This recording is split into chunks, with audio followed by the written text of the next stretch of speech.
l'identification qui est nuisible pour l'homme, étant donné que lorsqu'il y a identification, les énergies particulières croient qu'elles sont quelque chose. Donc, lorsqu'il y a identification, il y a toujours personnalisation dans un concept. Et lorsqu'une énergie se personnalise, c'est qu'elle ne s'identifie pas. Donc, elle ne se personnalise pas dans une idée, dans un concept qu'elle a d'elle-même. Elle devient ce qu'elle est. Alors donc, il faut bien voir une différence dans le processus de personnalisation qui fait que l'énergie est ce qu'elle est et le processus d'identification dans lequel une énergie s'identifie dans un concept, donc elle croit être ce qu'elle est. Alors, lorsque l'homme s'identifie, il n'est pas. Et lorsque l'homme est personnalisé, il est. Il ne croit pas être personnalisé, il est personnalisé. Ceci pour répondre à la question, quelle est la différence entre l'identification et la personnalisation?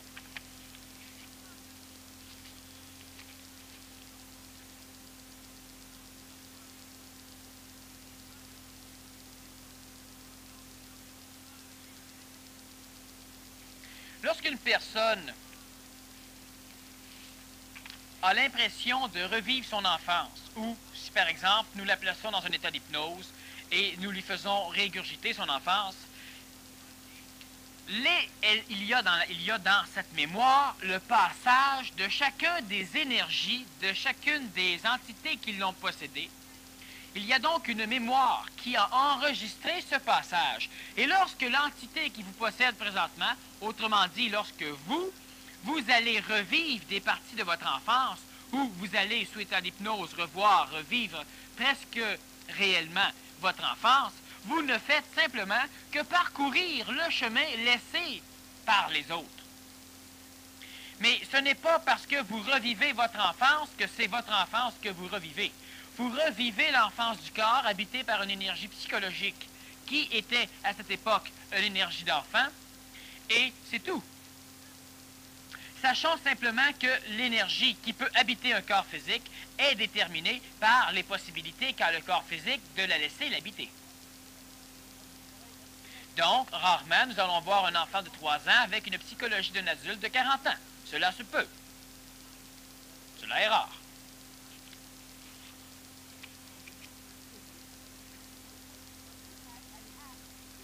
Existe-t-il, outre le corps, une constante de la succession des possessions? Lorsque je parle de possession, nous devons évidemment faire attention pour ne pas prendre ce mot et l'adapter au concept de possession satanique, luciférienne que nous connaissons au niveau de la spiritualité. Il n'y a pas de constante dans la succession des possessions, parce que dans la réalité réelle, il n'y a pas de possession. Non, ça ne vous arrange pas.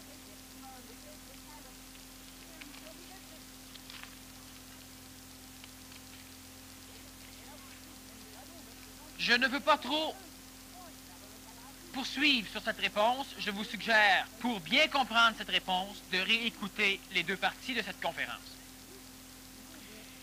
Il n'y a pas de constance dans la succession des possessions parce que dans la réalité des faits, le temps n'existe pas. Donc, la succession n'existe pas et la constante encore moins. Malgré que vous n'êtes jamais ce que vous êtes et que vous êtes continuellement possédé par une nouvelle énergie qui n'est plus ce que vous étiez. Une énergie qui balaye ce que vous étiez pour laisser être ce que vous êtes à l'instant même où elle sera balayée par une autre énergie. Alors, si cela est de votre niveau de comprendre ce processus, c'est bien.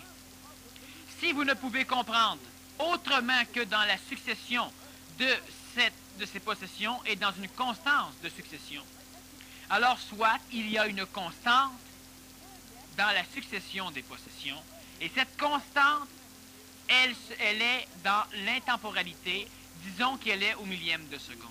Et même si vous avez l'impression que vous êtes au moins pendant une minute la même personne et que vous changez à chaque minute, cela est faux.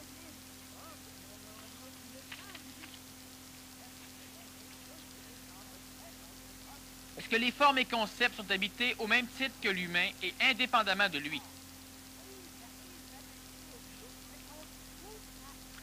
Oui, exactement.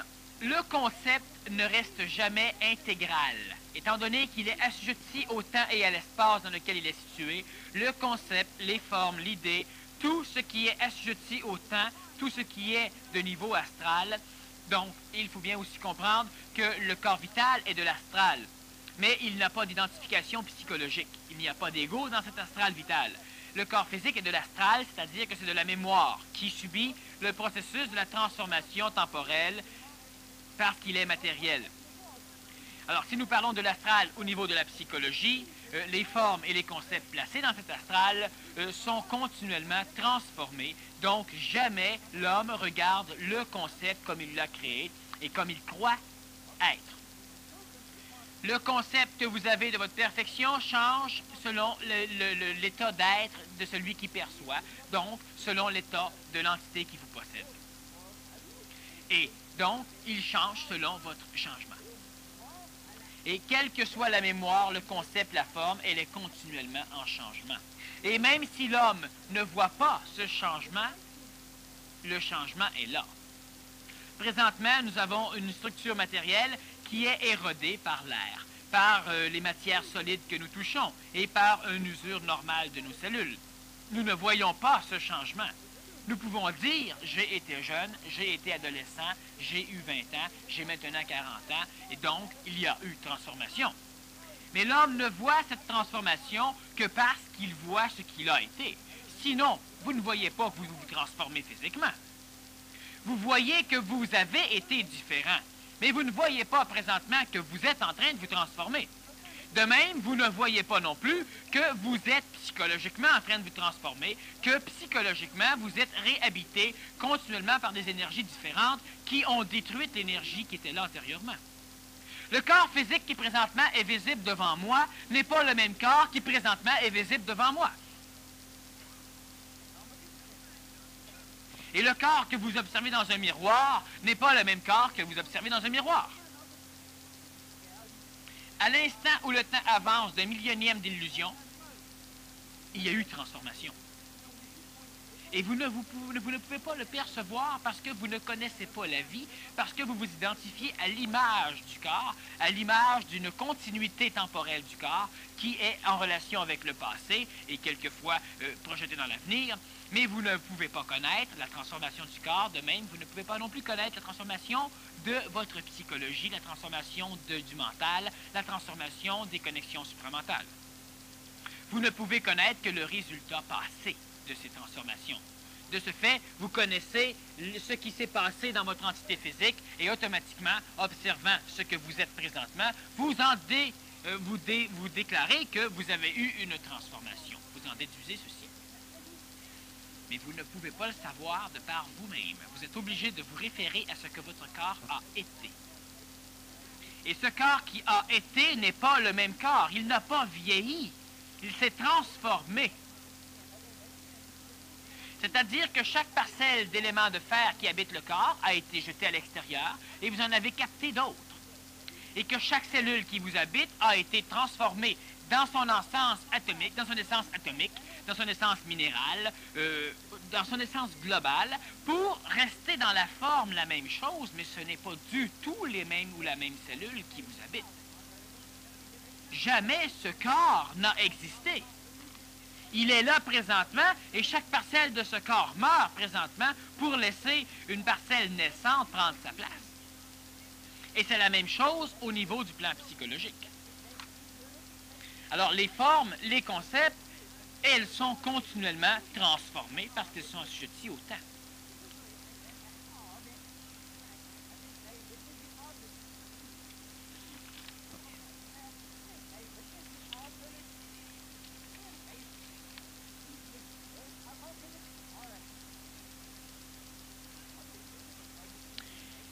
Il serait également possible d'interpréter la possession comme étant l'énergie réelle de la forme. C'est une question.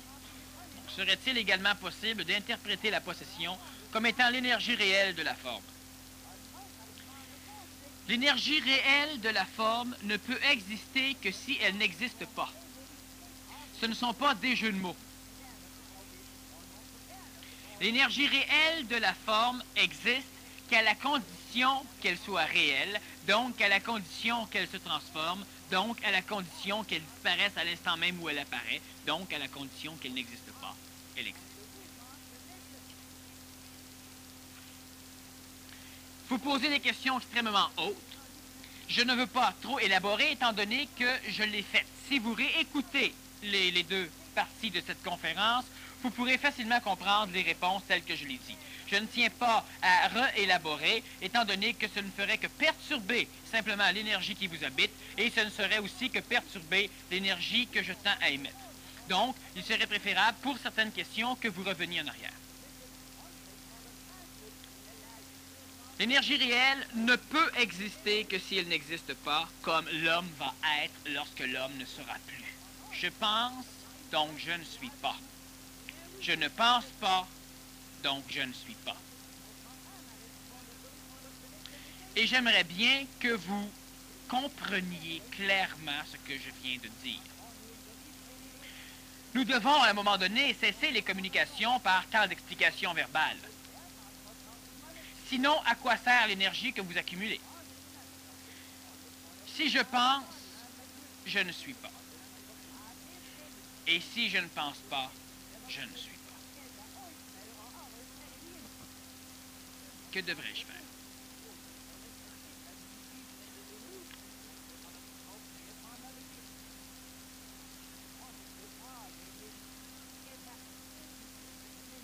Le refus ou l'acceptation d'une possession est-il sujet au libre arbitre ou dépendante de la possession actuelle?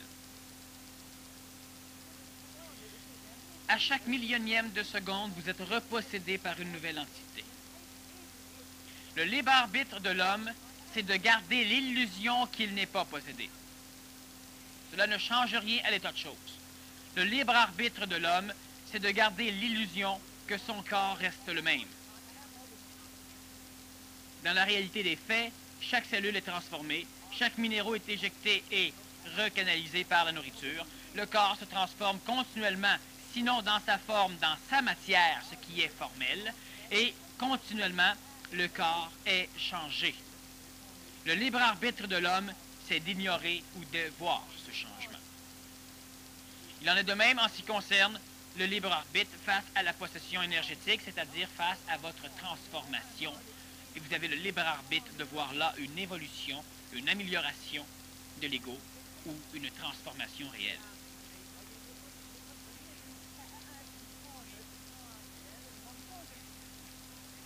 Est-ce que le niveau de conscience ou forme de conscience est l'équivalent à la forme d'énergie qui habite l'homme? Habituellement, le concept, comme tout à l'heure j'expliquais, de ce que l'homme devra être est terni par le concept de ce que l'homme a été.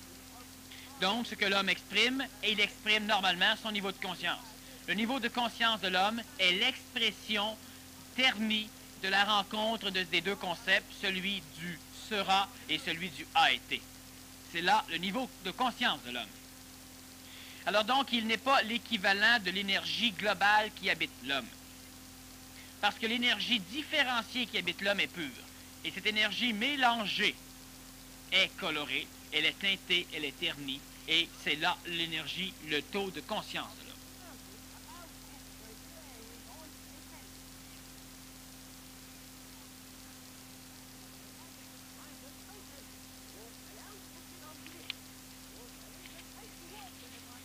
S'il n'y a pas de transformation, c'est qu'il n'y a pas de succession prédéterminée de formes de manifestations humaines, même si l'ego y tient.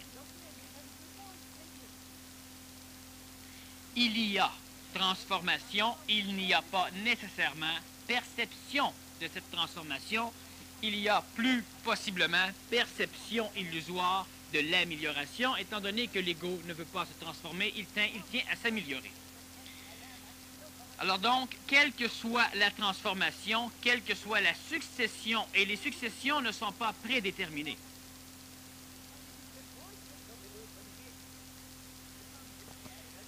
Les successions sont relatives à l'énergie qui habite la personne.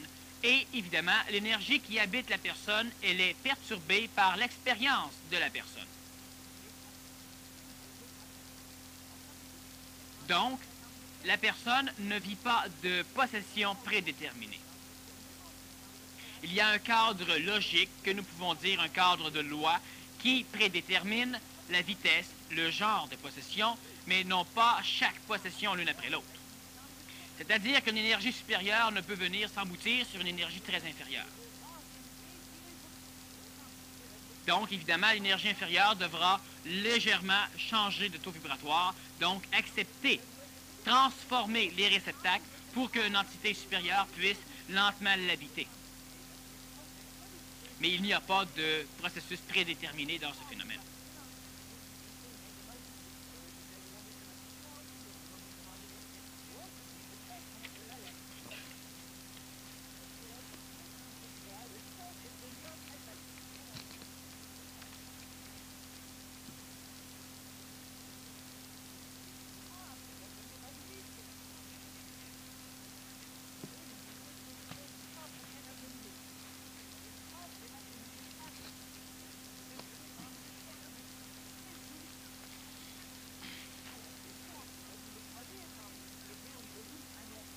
Peux-tu expliquer lorsque je dis, je parle aussi pour ceux qui ne sont pas ici, mais qui m'entendent?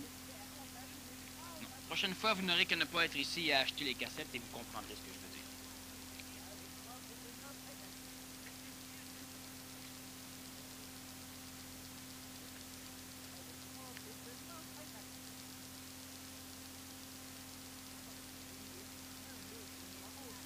La mort de l'homme psychologique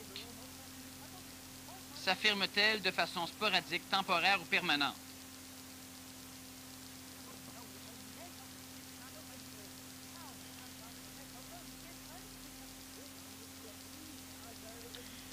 La mort de l'homme psychologique, ça va se faire évidemment à l'insu de l'homme psychologique. Elle peut être radicale, dépendant des possibilités énergétiques du mental, donc de ses possibilités d'entrer en contact avec l'actuel, avec l'énergie supramentale. Normalement, elle sera sporadique, c'est-à-dire qu'elle disparaîtra complètement d'un coup, mais avant sa disparition, elle tentera de se camoufler de plusieurs façons, comme tout à l'heure je l'expliquais, en ce qui concernait la création de l'ego d'un autre chez soi. C'est l'un des mécanismes, disons, de la temporalisation de la disparition de l'ego. La mort de l'homme spirituel s'affirme-t-elle de façon sporadique, temporaire ou permanente? La mort de l'homme spirituel va suivre le même processus que la mort de l'homme psychologique en ce qui concerne sa rapidité ou sa sporadicité.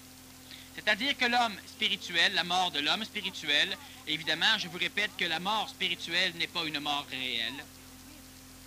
C'est une transformation de l'illusion de l'identification psychologique et il n'y a de réalité que dans la mort de l'homme psychologique.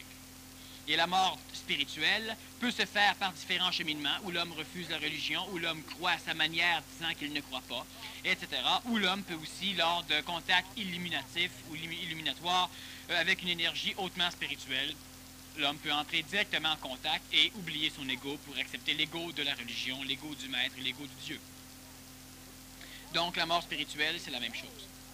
Et le fait de redevenir psychologique après avoir été spirituel, ce n'est pas là une mort spirituelle.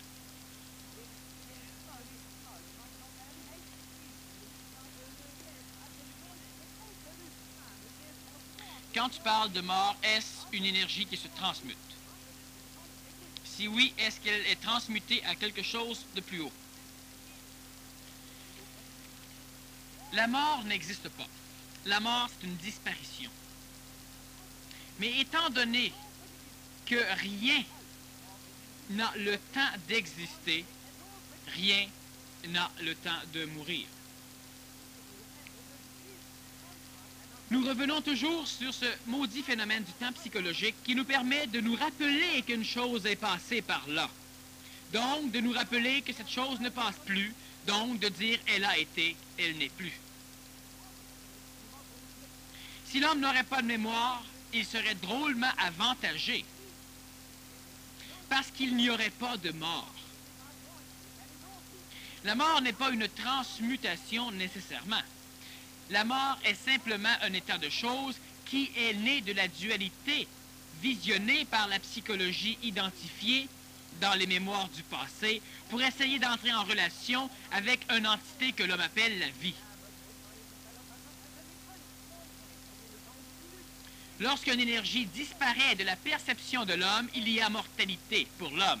Mais lorsqu'une énergie n'a plus d'identification, elle est morte pour elle. Et une énergie qui meurt est une énergie qui perd son identification. Elle n'est pas nécessairement transmutée. Il y a transformation. Et ce n'est pas nécessairement une transformation plus haute ou plus basse. La mort, c'est la perte de l'identification. Lorsque vous ne savez pas que vous vivez, vous ne vivez pas. Vous êtes mort. Cela n'empêche pas un processus respiratoire de fonctionner. Cela n'empêche pas votre corps de continuer à opérer. Cela ne vous empêche pas de continuer à aimer ou à souffrir. Cela n'empêche rien. Mais dans la réalité immédiate du fait, vous n'êtes pas vivant. Vous êtes mort. Et lorsque l'homme quittera l'échange entre la vie et la mort, il n'existera plus. Il ne sera pas mort. Il n'existera plus. Et lorsque l'homme n'existera plus, il existera.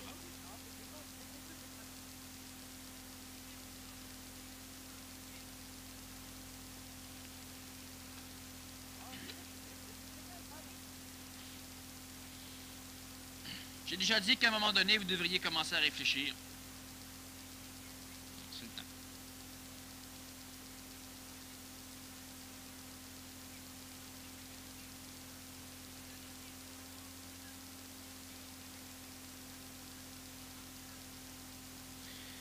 Je comprends assez bien la matérialité de l'astral dans la mémoire humaine et animale, ainsi que sur les supports physiques.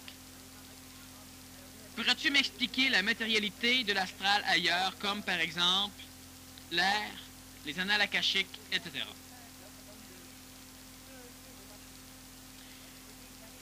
L'astral, c'est une mémoire. Dans la mémoire, il y a la forme. Les annales akashiques sont des annales, c'est-à-dire que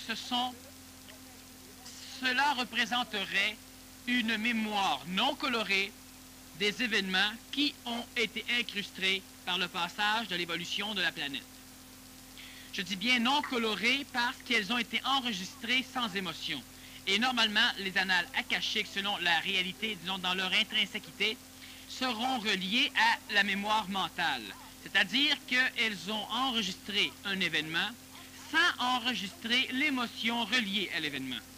Donc, si une guerre est enregistrée dans le plan de l'astral, sans l'émotion reliée à la guerre, donc à ceux qui meurent, à ceux qui souffrent, à ceux qui se haïssent, à ceux qui s'aiment, cela fait partie de ce que, ésotériquement, nous appelons les annales akashiques. Sinon, cela va faire partie de la brume astrale, qui n'est pas de la mémoire mentale, qui est de la mémoire, disons, entourée par l'émotion, reliée à l'enregistrement de l'événement.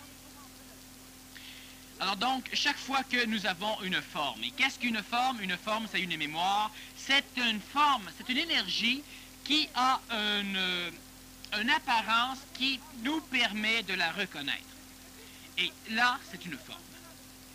Si je parle énergétiquement de quelque chose, je veux transmettre de l'énergie magnétique, ce symbole est une forme parce qu'il explique, il permet à l'homme d'entrer en contact avec ce que je veux émettre. L'énergie qui est émise n'a pas de forme pour l'homme parce qu'il ne peut la percevoir. Si je lui mets ma main sur la sienne, il y aura une forme parce qu'il pourra percevoir certaines choses. La forme, elle apparaît lorsqu'une entité, disons, lorsque l'homme peut percevoir. Et lorsque l'homme peut entrer en contact avec cette énergie non formelle, elle est formelle. Il y a donc une forme. Ce qui s'est passé dans le passé, sans forme, n'existe pas. Donc, la forme, dans l'astral, disons au niveau des annales akashiques, elle existe parce que l'homme qui s'y réfère peut voir quelque chose, donc cela a une correspondance avec ce qui l'habite. Donc, il y a donc évidemment une forme. La parole est une forme parce qu'elle permet de prendre une énergie et de faire en sorte qu'un autre individu puisse gober, c'est-à-dire puisse entrer en contact, puisse comprendre l'énergie. Donc la forme permet à l'individu de découvrir l'énergie qui a créé la forme. Évidemment, dans la forme, il n'y a jamais l'énergie créatrice, il n'y a que l'énergie créée, il n'y a que la forme, qui est une interprétation la plus prête possible de l'énergie qui l'a créée.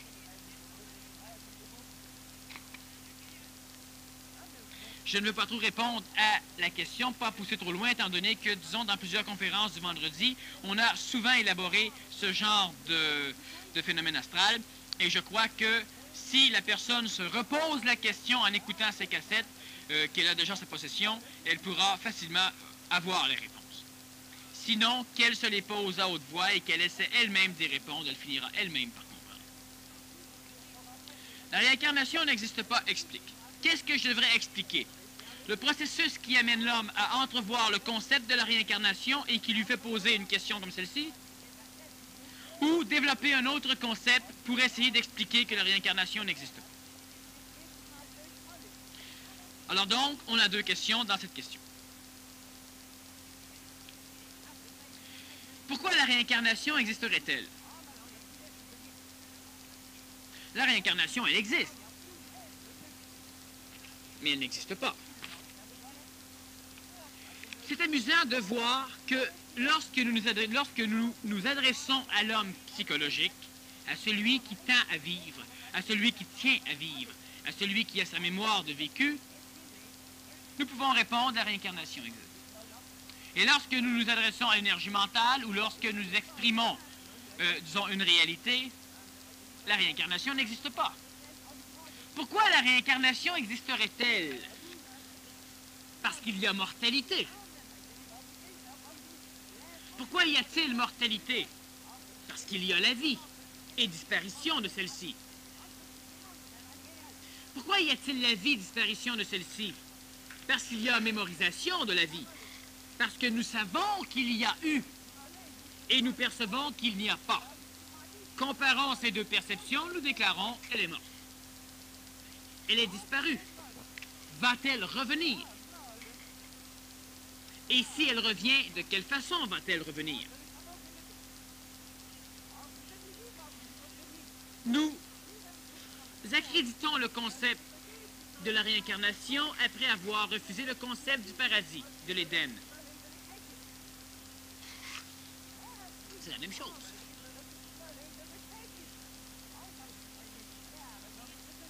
Le fait que l'homme... Comment pouvons-nous parler de réincarnation si en même temps nous accréditons le fait que l'homme est immortel? Alors, nous voulons dire que l'homme est immortel et qu'il revient dans un corps mortel de temps en temps. L'homme, ce n'est pas autre chose que le corps et les énergies qui l'habitent.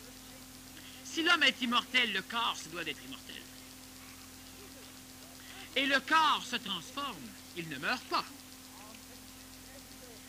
Et parce que l'homme voit dans la transformation incomprise une mortalité, parce que dans cette mortalité, il y a la disparition de l'attache identificatrice dans laquelle il pouvait, disons, se voir, l'homme espère donc qu'à un moment donné, ce corps ou un autre corps reviendra et que lui pourra poursuivre cette identification à la vie à l'intérieur d'un corps dans lequel il pourra accumuler de nouvelles expériences qui pourront lui dire « j'ai vécu, donc je vis ».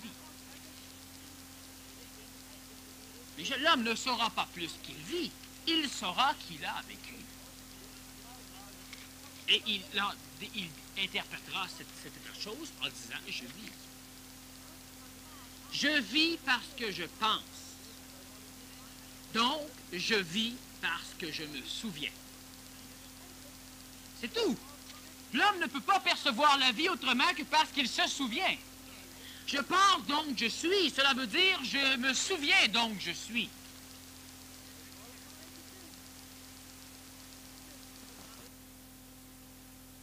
L'évolution n'existe pas parce qu'il n'y a pas d'évolution.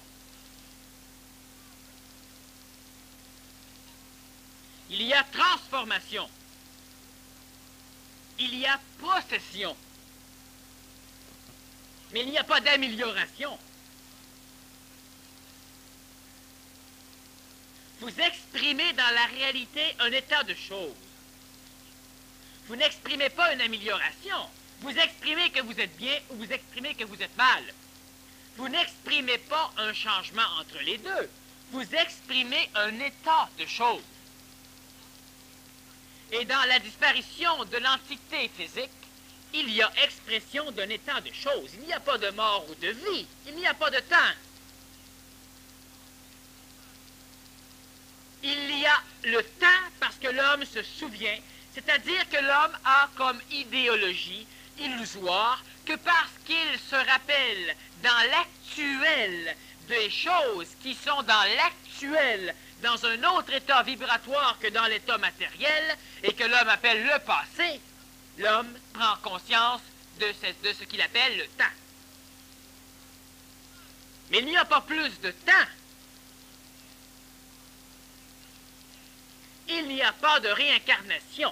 Il y a transformation, il y a, nous pouvons dire, réincarnation lorsque nous nous adressons à l'homme qui a besoin de cette identification.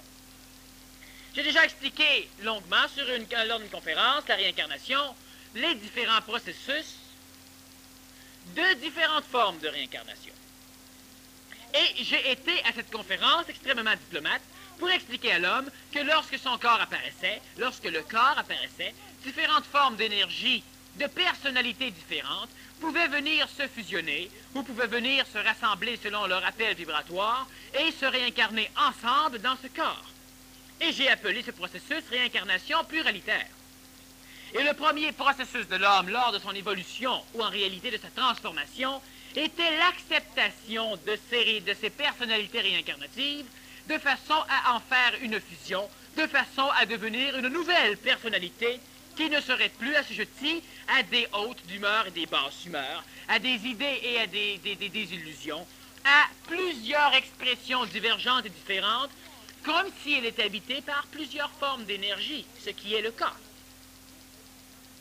Mais l'ego de la personne qui meurt régulièrement chez vous, de toute façon, depuis que nous sommes en train de communiquer, vous êtes mort souvent, et vous êtes venu au monde souvent dans votre psychologie. Et lorsque ces énergies qui viennent se réincarner, qu'est-ce qu'elles sont? Elles sont simplement le rassemblement vibratoire d'énergies similaires qui sont attirées par une possibilité expressive d'un corps. Et si le corps a la possibilité matérielle et vibratoire vitale d'exprimer une énergie psychologique X, il l'exprimera. Sinon, il n'y aura pas réincarnation de ce schéma global d'énergie vibratoire. Mais qu'est-ce que devient l'homme psychologique à la mort? Il disparaît. Et qu'est-ce que devient l'homme psychologique lorsqu'il vit? Ben, il disparaît aussi. Sauf qu'il garde l'identité de ce qu'il a vécu, donc il croit qu'il continue à vivre. Mais il ne continue pas à vivre, il ne vit pas. Et ce n'est pas parce que le corps physique est transformé, meurt, que l'homme meurt. L'homme ne vit pas. L'homme a l'impression qu'il vit, l'homme s'identifie dans ce qu'il a été. Et parce que l'homme se souvient, l'homme dit « je vis ». Et l'homme arrive même à se souvenir de l'avenir. La réincarnation n'existe pas. Parce que la mortalité n'existe pas, parce que la vie n'existe pas. Lorsque nous disons que l'homme est immortel, nous ne voulons pas dire qu'il va vivre éternellement. L'homme est apparu dans la vie. Il est donc immortel seulement dans un sens, si l'homme doit vivre éternellement. Parce qu'il y a eu un temps où l'homme ne vivait pas. L'homme existait, mais pas l'homme que nous connaissons. L'énergie existait, elle était, elle ne vivait pas. Et lorsqu'elle a commencé à vivre, elle a commencé à être assujettie à la mort. C'est-à-dire que lorsqu'elle a eu conscience d'un état, d'une dualité, d'une polarité, d'un état de choses, elle a automatiquement vu l'antagonisme. De ce fait, nous croyons à la réincarnation. Et de ce fait, nous croyons à la mort. Vous vous réincarnez présentement à chaque millionième de millième de temps.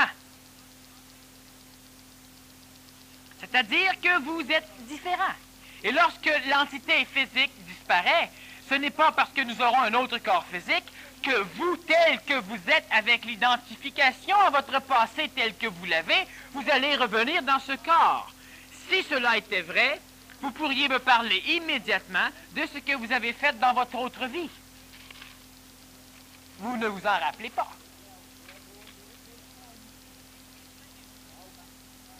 Quand je dis que l'homme disparaît régulièrement, que l'homme meurt, que vous allez carrément être désintégré, dilapidé au plus... éparpillé au plus profond de l'univers à votre mort, vous allez simplement poursuivre ce que vous faites présentement. Et présentement, vous êtes dilapidé au fin fond de l'univers. Continuellement. Disons que l'univers se résume à notre univers planétaire. Mais cet état de choses se continue. Où il est l'enfant que vous étiez? Il est mort. Où il est l'adolescent que vous avez été? Il est mort. Vous ne pouvez percevoir que la trace laissée par cette énergie dans votre carcan mémoriel. Et lorsque vous voulez vous réincarner, vous voulez que ce carcan vous suive. Que tous ces misères et ces problèmes vous suivent pour que vous puissiez continuer à dire « j'ai été, donc je suis ». Mais où il est cet enfant que vous avez tué parce que vous êtes devenu adulte? Et où il est celui qui ne comprend pas lorsque vous comprenez? Vous l'avez tué. Vous comprenez, vous avez tué celui qui ne comprenait pas. Et dans le processus de réincarnation, c'est les mêmes lois qui s'appliquent. Vous êtes en transformation et non pas en amélioration. La réincarnation n'existe pas parce qu'il n'y a pas de vie, il n'y a pas de mort.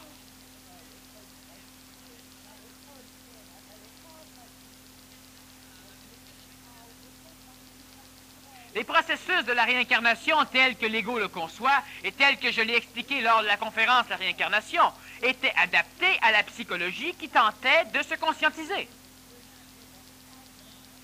Et ce que je vous dis aujourd'hui est encore adapté à la psychologie qui tente de comprendre.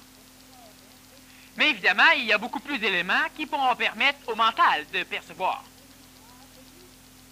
Cela n'est pas épeurant, parce que si ce que je dis est faux, cela ne changera rien dans la réalité. Et si ce que je dis est vrai, c'est toujours cela qui s'est passé. Donc, vous êtes ce que vous êtes, malgré que cela s'est passé à votre insu. Donc, cela ne change rien non plus dans la réalité. Je vous dis ceci pour que vous ne développiez pas une peur, une incertitude stupide du fait que l'homme ne se réincarne pas, du fait que l'homme n'existe pas. Alors que vous compreniez ou pas, cela ne change rien à ce que vous êtes. Vous êtes ici. Donc, cela ne change rien. Et il y a le reste de l'humanité qui sont régis par les mêmes lois et qui ne le savent pas. Alors, cela ne change rien. Et si j'ai tort, cela ne change rien non plus. Il ne faut pas être insécure, être incertain, avoir peur ou quoi que ce soit. Cela ne change rien.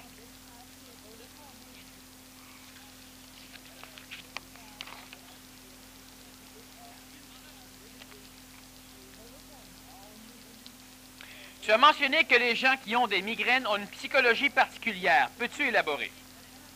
J'élaborerai sur ce sujet lorsque nous aborderons une conférence qui s'intitule « Les thérapies intelligentes », étant donné que nous n'aurons pas le temps de répondre aux autres questions sur ce sujet.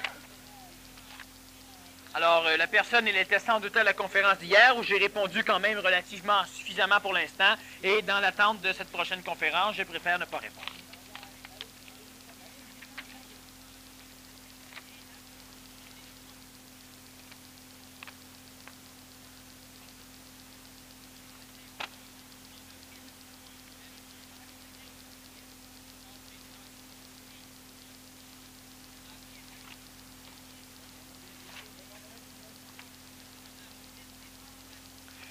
Présentement, qu'est-ce que je fais? Je crée des formes.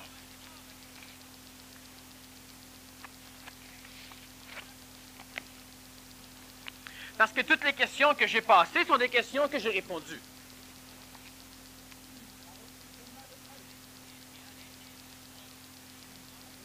Si je pose une question, c'est que c'est encore mon ego qui veut savoir, mais si l'entité qui me possède présentement sait ce qu'il a à vivre, à expérimenter, il ne devrait pas y avoir comme tel de questions à poser. Sachons bien immédiatement que le phénomène de la question et le phénomène de la réponse sont une forme d'énergie qui habite la personne, mais qui n'est pas conscientisée, c'est-à-dire qui n'apparaît pas intégralement dans la conscience immédiate de l'homme. Cela veut dire que lorsqu'une énergie vous habite, et que vous avez dans votre conscience une parcelle de cette énergie qui peut être conscientisée, c'est-à-dire exprimée de façon à entrer en relation avec l'ego ou le mental, vous n'avez connaissance que d'une parcelle de cette énergie qui peut être une réponse ou une question. Normalement, c'est une question parce que vous ne voyez pas tout l'ensemble. Et lorsque nous disons que lorsqu'une personne pose une question, c'est qu'elle a l'énergie suffisante pour avoir la réponse. Parce que dans la réalité des faits, la question n'existe pas. La réponse non plus. C'est une expression énergétique que nous pouvons appeler compréhension, et lorsque la personne n'a pas la compréhension globale de cette énergie qui la traverse, elle en a une partie, donc elle pose une question. C'est-à-dire qu'elle essaie d'attirer à elle le reste de l'énergie. Mais la personne ne pose pas de question. C'est-à-dire que la question n'existe pas. Lorsque je vous dis poser la question et tenter d'y répondre, si la question existerait, si vous pourriez poser une question parce que vous ignorez le reste, je ne pourrais pas vous suggérer d'y répondre. Vous ne pourriez pas y répondre. Et comment moi pourrais-je répondre à vos questions? Comment moi pourrais-je évoluer? Comment moi pourrais-je me transformer en montant, en ascension, si je devrais poser des questions? Si je pose la question et que je n'ai pas l'énergie pour y répondre, là, c'est une question. Mais si je pose la question, je n'aurai jamais la réponse. Parce que si tu as la réponse, c'est que tu t'es déjà posé la question. Mais si tu t'es déjà posé la question, tu n'as pas pu avoir la réponse. Les questions, ça n'existe pas. Les réponses, ça n'existe pas. Les questions et les réponses sont simplement une perception d'une parcelle, d'une quantité d'énergie qui arrive à la conscience de l'homme, et l'homme l'exprime. Et l'homme l'exprime, et il appelle cela une question, c'est-à-dire qu'il se pose une question. Mais la valeur réelle de ce qu'est la question pour la psychologie humaine, ça n'existe pas, c'est une illusion. C'est pourquoi vous pouvez poser des questions et répondre à vos questions. Et là, vous allez découvrir qui vous êtes. C'est-à-dire que vous allez être capable de répondre. Vous ne serez pas assujetti à la phase masturbatrice de la personne qui s'évertue à suivre quelqu'un qui va répondre pour lui. Et elle aime ça. Poser des questions. Vous posez des questions présentement et j'y réponds.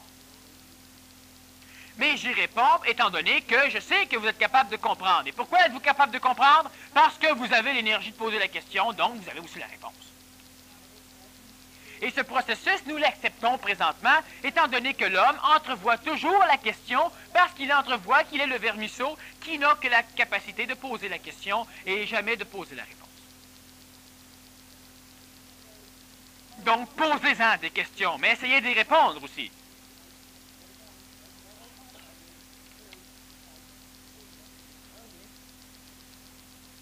Lorsque nous posons une question, est-ce que c'est l'ego qui veut savoir? Lorsque nous posons une question, c'est l'ego qui entrevoit une parcelle et qui cherche à entrevoir le reste. Est-ce que c'est important d'entrevoir le reste? Pas nécessairement. Mais si l'entité qui me possède présentement sait qu'il y a... Regardons bien ceci. Mais si l'entité qui me possède présentement, si je me pose une question, alors, si l'entité qui le possède présentement me demande si elle-même qui se possède présentement sait ce qu'il y a là à vivre, à expérimenter. Parce que si l'entité qui me possède présentement est moi, il n'y a pas d'entité qui me possède, il n'y a que moi qui moi-même. Il faut faire très attention, parce que ce n'est pas parce que nous transformons le mot entité, possession par le mot ego, par le mot je, me, que nous réglons le problème. La personne ne sait pas ce qu'elle a à vivre. Elle vit. Et elle meurt. La personne ne sait pas ce qu'elle a à expérimenter. Elle expérimente. Savoir ce que nous avons à expérimenter nous exclut de l'expérimentation. On n'a plus besoin d'expérimenter lorsque nous connaissons ce que nous avons expérimenté. Si vous dites « je veux expérimenter le fait de souffrir », c'est parce que vous ne savez pas ce qu'est la souffrance et vous ne connaissez pas ce que vous voulez expérimenter. Mais si vous avez une connaissance de ce que vous voulez expérimenter, vous n'avez pas besoin d'expérimenter. Donc, l'expérimentation disparaît. La personne ne sait pas ce qu'elle a à expérimenter, c'est pourquoi elle expérimente. Elle a le concept de quelque chose, parce qu'elle est dans le schéma de l'évolution, dans le schéma de plusieurs mécanismes qui poussent la personne à vouloir se créer un cadre. Mais la personne, vous ne savez pas ce que vous avez expérimenté. Vous expérimentez pour savoir si ce que vous pensiez que vous aviez expérimenté, c'est ce que vous avez expérimenté. Mais vous n'expérimentez pas parce que vous savez ce que vous avez expérimenté. C'est pour vérifier l'état de réalité de votre perception. Je veux expérimenter l'initiation et si ça marche, bien, je saurai que... Bon, mais vous ne le savez pas. Vous expérimentez parce que vous ignorez ce que vous avez expérimenté. Et c'est pour pouvoir confirmer votre certitude dans l'expérimentation que vous expérimentez pour pouvoir fleurir votre ego. L'expérimentation, vous en faites de deux façons. Parce que vous la voulez, parce qu'elle vous est amenée.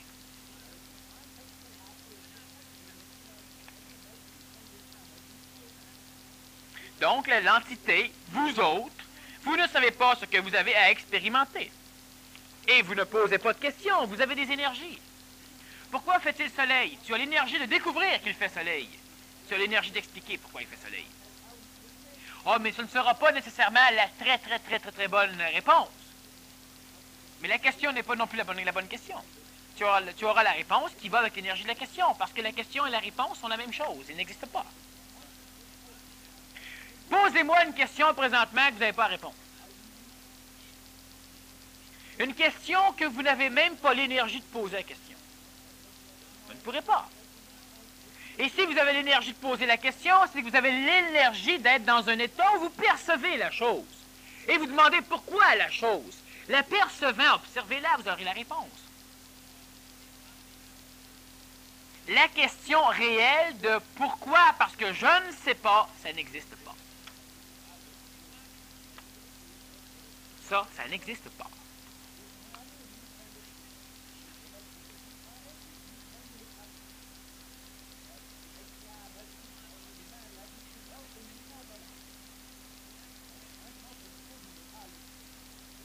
On nous donne un nom à la naissance. Quel rapport a ce nom avec toutes les énergies nouvelles qui nous possèdent au temps présent? Et cela se fait car le nom présentement personnifie davantage l'ego. C'est le corps qui porte le nom, ou quoi?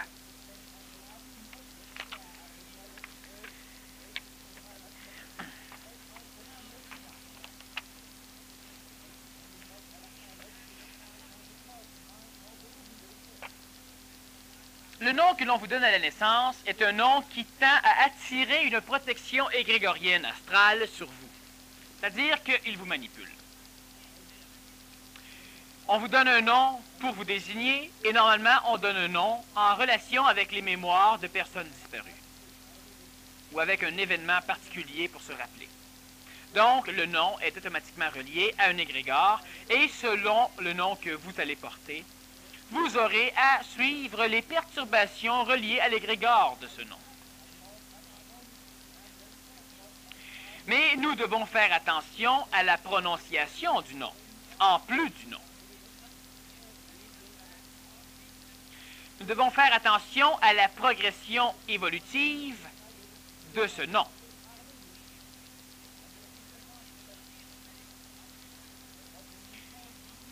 Nous devons faire attention à plusieurs choses. Et les personnalités, disons, ce que vous êtes égoïquement, n'est pas ce que vous avez été, malgré que le nom est resté le même.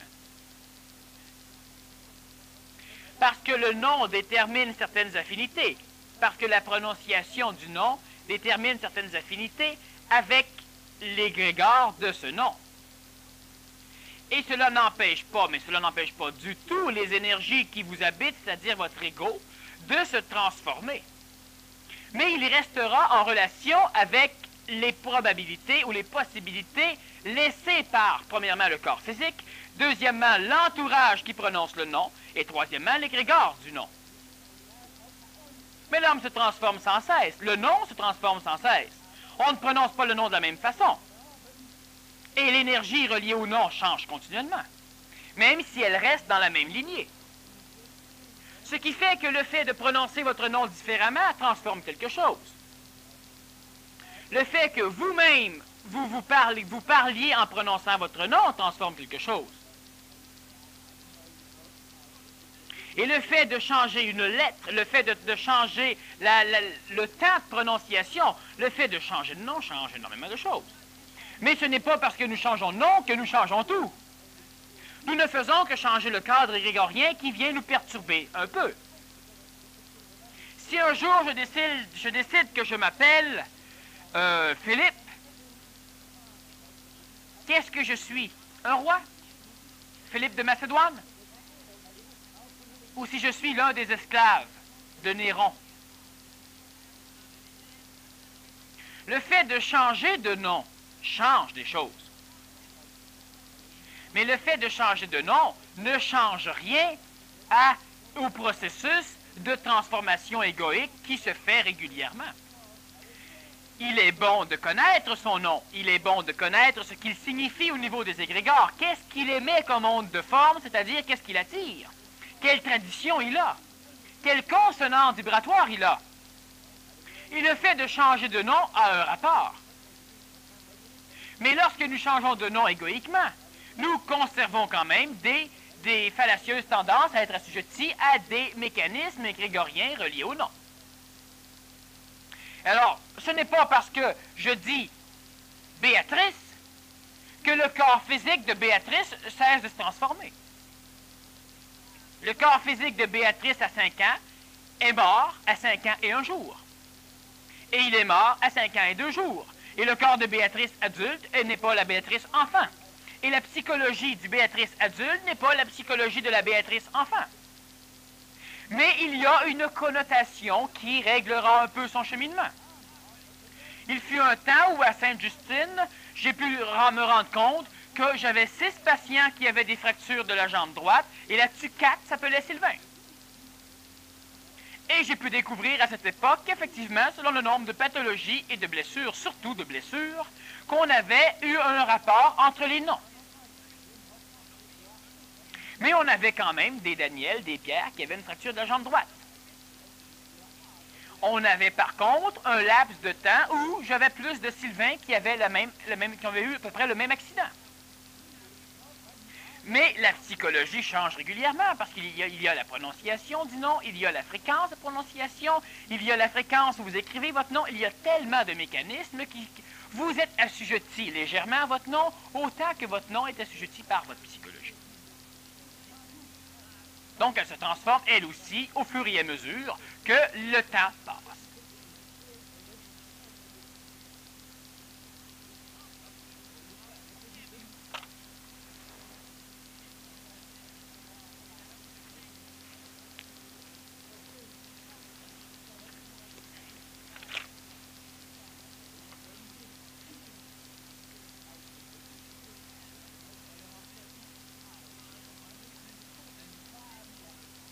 En fin de compte, évoluer ou mourir instantanément pour connaître et ainsi de suite, pour renaître et ainsi de suite, ce n'est que 2 conceptions plus ou moins structurées qui ne veulent rien dire.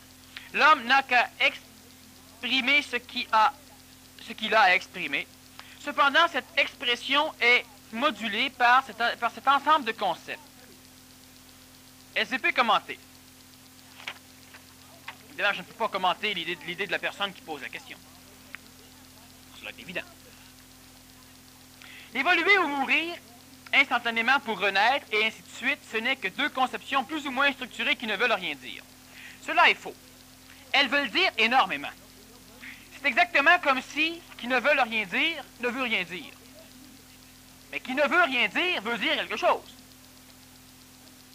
Sinon, on n'emploierait pas des termes qui ne veulent rien dire. Alors, ce n'est pas parce qu'une personne voit dans un mécanisme une relation qui tend à faire en sorte que les 2 mécanismes qui paraissent séparés sont la même chose, que le fait d'expliquer les 2 ne veut rien dire. Cela veut dire énormément. Un jour, cela ne voudra rien dire. C'est-à-dire que cela ne dira plus rien. Mais si on me demande de commenter, c'est que cela veut dire quelque chose.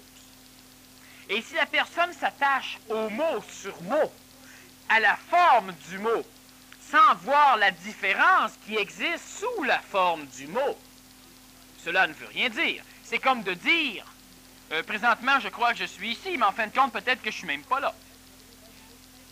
Je pense que je me touche, mais je me touche peut-être même pas. Ben, cela ne veut rien dire, effectivement. On peut spéculer longtemps dans ces mots. Mais il y a une maudite différence entre celui qui dit « Je crois que je vis, mais je perçois dans le temps ma vie, donc je ne perçois pas la vie. » C'est différent, maudit, de dire « Je pense que je me touche, mais je me touche peut-être même pas. » La personne qui fait semblant d'être heureuse, la personne qui est heureuse, il y a une bonne différence entre un et l'autre. Même si, à un état de conscience, on peut dire que c'est la même chose. Mais cela ne veut pas rien dire d'expliquer les deux états. Cela veut dire beaucoup. Le fait de découvrir que le concept existe ne devrait pas nous forcer à tout conceptualiser, c'est-à-dire à dire « Oh, c'est rien qu'un concept. » Ça, c'est un concept, de penser que tout est rien qu'un concept. C'est évident que nous sommes dans un monde de forme, mais il y a de l'intelligence dans la forme. Il y a l'intelligence de se servir de la forme. Alors le fait de dire « j'évolue », donc je m'améliore, et le fait de dire « je meurs et je ne m'améliore pas et je nais », c'est totalement différent. Cela ne veut pas dire la même chose du tout. Et si la personne dit de toute façon que je comprenne ou non, ça ne change rien, là, c'est vrai. Et cela ne veut rien dire pour une personne qui ne peut pas comprendre. Mais la personne qui croit comprendre que nous exprimons la même chose, de toute façon, on est manipulé. Fait que tu me dises que ce soit par Dieu ou par le diable, ça ne change rien, c'est la même maudite affaire. Non, c'est une façon très amusante de jouer avec les mots sans jouer avec l'énergie. Et il y a une maudite différence entre jouer avec les mots et avec l'énergie, puis jouer avec les mots sans jouer avec l'énergie. Chaque mot ne veut rien dire. Il ne veut dire que l'énergie qu'il essaie de transmettre. Il ne veut rien dire d'autre. Un mot ne veut rien dire. Il ne dit que ce que l'énergie qui l'a créé veut transmettre, perçu par la coloration de l'interprétation de ce mot dans l'énergie qu'il doit l'interpréter. Le fait d'évoluer relate le fait que l'homme est existentiel, relate le fait que l'homme existe, que l'homme vit et que l'homme est là. Et qu'au fur et à mesure que l'évolution va progresser, l'homme va se transformer et il existe dans l'identification. Je pense, donc je suis. Et le fait de dire que l'homme n'évolue pas, l'homme ne peut pas s'améliorer parce que l'homme n'existe plus lorsque l'homme a une transformation. C'est un autre homme qui est là. Cela, pour être perçu et compris, dénote l'abandon de l'ego à la tâche de l'identification. L'ego se fout de ne plus exister. Il n'y a plus d'orgueil. Il y a facilité. Et c'est sûr que si nous comprenons les deux mécanismes de façon intellectuelle en disant que de toute manière, on ne peut pas rien échanger, cela ne veut rien dire. Qu'est-ce qui veut dire quelque chose?